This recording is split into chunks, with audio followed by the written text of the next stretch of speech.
Hi friends, అందరికీ నమస్కారం. Friends, ఈ వీడియోలో వీధి వ్యాపారులకు కేంద్ర ప్రభుత్వం అందిస్తున్న పిఎం స్వనిధి పథకం గురించి ఈ వీడియోలో పూర్తి వివరాలు తెలుసుకుందాం. మన ఛానల్ సబ్స్క్రైబ్ చేసుకోండి, మీ ఫ్రెండ్స్ అండ్ ఫ్యామిలీకి షేర్ చేయండి. లేట్ చేయకుండా టాపిక్ని స్టార్ట్ చేద్దాం. ఈ పథకం ద్వారా అర్హులైన వీధి వ్యాపారులు ఎలాంటి తాకట్టు లేకుండా తక్కువ మొత్తంలో వ్యాపార రుణాన్ని పొందవచ్చు.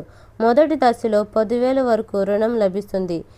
ఆ రుణాన్ని సకాలంలో తిరిగి చెల్లిస్తే రెండో దశలో 20,000 వరకు, మూడో దశలో 50,000 వరకు రుణం పొందే అవకాశం ఉంటుంది. అంతేకాకుండా రుణాన్ని సమయానికి చెల్లించే వారికి వడ్డీ సబ్సిడీ కూడా అందించబడుతుంది. డిజిటల్ లావాదేవీలు చేసేవారికి అదనపు ప్రోత్సాహకాలు కూడా ఉంటాయి. ఎవరెవరు ఈ పిఎం స్వనిధికి అర్హులో వీడియోలో పూర్తి వివరాలు తెలుసుకుందాం. వీధి వ్యాపారులు, చిన్న దుకాణాలు లేదా బండ్లపై వ్యాపారం చేసేవారు, స్థానిక సంస్థల ద్వారా గుర్తింపు పొందిన లేదా అర్హతలను నిరూపించగల వ్యాపారులు. ఈ పిఎం స్వనిధిని ఎలా అప్లై చేసుకోవాలో మనం చూద్దాం.